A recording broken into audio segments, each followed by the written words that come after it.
Looking for your first property? Time to move out of rented accommodation? Have a place of your own.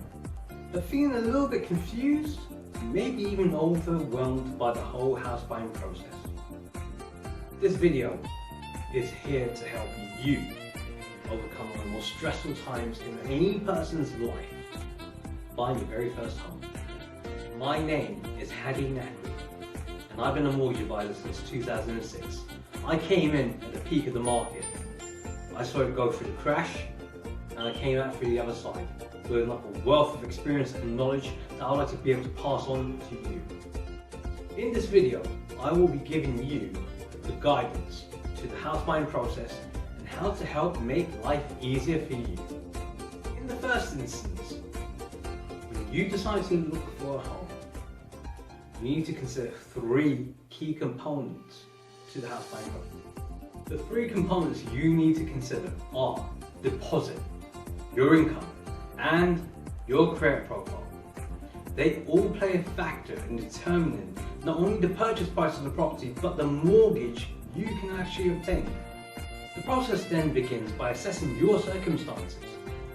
This allows the advisor to approach a lender to obtain a decision in principle, or an agreement in principle. What this is a credit score and a credit check done by a lender that can potentially lend to you. Once successful, coupled with your deposit, you can then go out there and look for a property up to a certain price range. Once you found a property that you like, you then make an offer on it. Now, the offer either gets rejected, in which case you have to revise the offer, bring it up, or move on to another property. If the offer becomes accepted, that's when everything starts. You then go back to the advisor with property details, fill in the paperwork for the application form, at which point you will know what the rate of interest will be and how much you'll be paying per month, as well as other special features to the mortgage. Now at this point, a few factors will be outside your control. One of those factors is the survey report. Now the survey at its core is there to determine the purchase price of the property that you've agreed is what it's actually worth. Now in some circumstances, you may get a down valuation where the price of the property has been surveyed at a lower price.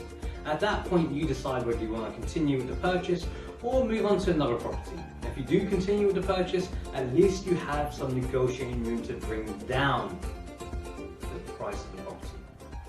And of course, if the survey report does come back to the lender's satisfaction and they've agreed the purchase price, well, it carries on with the rest of the application, going back to the underwriter, who will continue to assess your documents and ensure that the mortgage offer can then be produced.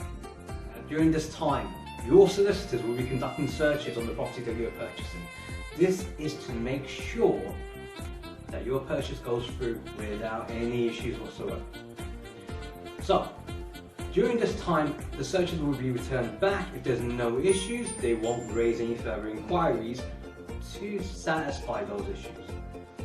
Once they also receive the mortgage offer, they will continue with the next side of the conveyancing process. This is registering your details with Land Registry, preparing the contracts, ready for exchange of contracts, and if your property is subject to stamp duty, contacting HMRC to ensure that your stamp duty forms are correctly filled in. When the purchase is nearing completion stage, exchange of contracts now takes place. At this point, you now legally own the property, but you still don't get the keys. That only happens when completion takes place. Completion is when the funds from the mortgage lender and your deposit is now transferred across to the person who owns the property. Once that happens, the solicitors will instruct to release the keys, at which point, congratulations, you are now a homeowner. Now that's just the basics. I hope I put your mind at rest. But as with everything else out there, there are different aspects when it comes to purchasing a property, such as buying a repossession property, or if you're buying a property from a family member. And I'll be happy to help with advice and guidance. So if you would like that, please click on the link either here or here, or contact me on the number here.